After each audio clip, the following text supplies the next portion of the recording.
Well, hello, and thank you for watching the Weekend Box Office Report. I'm your host, Daniel Kay. And first of all, preliminaries out of the way, I apologize for missing last week's box office report. Unfortunately, the Golden Nugget does not have free Wi-Fi. And I also apologize because this weekend, the one that I'm reporting on now, of the weekend of New Year's Eve, this is the weekend that spans a whole year. It started in 2011, ended in 2012, and because 2011 ended on a Saturday night and there were all kinds of parties, the studios very smartly did not open any new movies.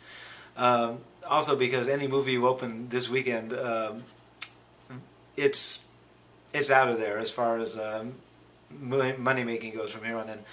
Believe me, the month of January is going to be like the bleakest. It's sad. I'm warning you now. I'm giving you a little advance notice. This is a spoiler alert. Any movie that comes out in the next 3 weeks, no matter how big the star is, no matter how high the concept, it's going to be disappointing and miserable, and the studio expects it to make no money whatsoever.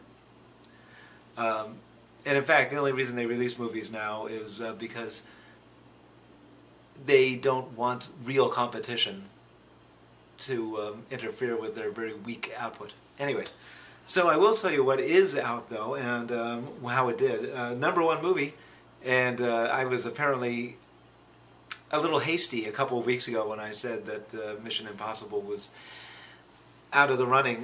Mission Impossible comes in for a second week at #1 with $29 million.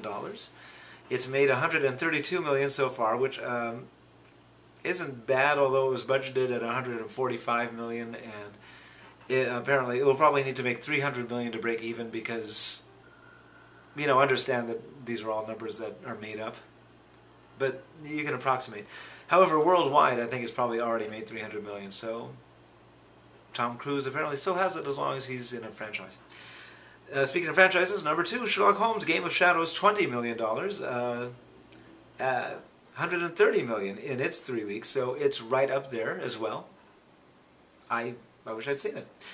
#3, franchise again, Alvin and the Chipmunks, Chipwrecked.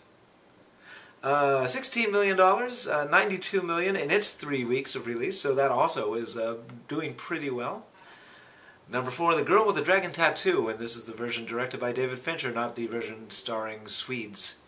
And it made $14 million in its second week, and it's, I don't know, it's doing okay, but, you know, I don't know how much more I want to do with this. Steven Spielberg's War Horse, distributed by Buena Vista, oddly enough for a Spielberg picture, $14 million, up almost 91%, no, almost 92% from the previous week, but I guess that's because they added a lot of screens. Anyway, War Horse doing pretty good, $14 million. Not that good. Forget I said that. What else opened last week for Christmas? We Bought a Zoo, $13 million. Adventures of Tintin. I insist on the French, or shall I say Belgian, pronunciation. $11 million. $47 million in 2 weeks. So it beats that zoo. Let's see, a movie called New Year's Eve made only $6 million on New Year's Eve. Darkest Hour, $4 million, and The Descendants, $3 million, and I just want to check and see here what the movie there it is, The Artist, from the Weinstein people. The Artist made $1.3 million. I saw that, I found it delightful. I recommend it strongly, especially if you're a fan of silent movies. Let's see, The Iron Lady opened on New Year's Eve. That's also from the Weinstein folk, and that made $220,000, starring Meryl Streep in the role she was, one of the many roles she was born to play.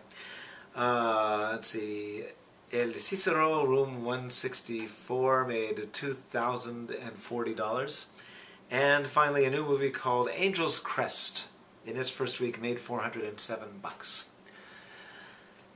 That's all I got for you. Next week there will be new movies on this chart, and they're going to just be sad little movies. So look forward to that, won't you? Thanks for watching. See you next week.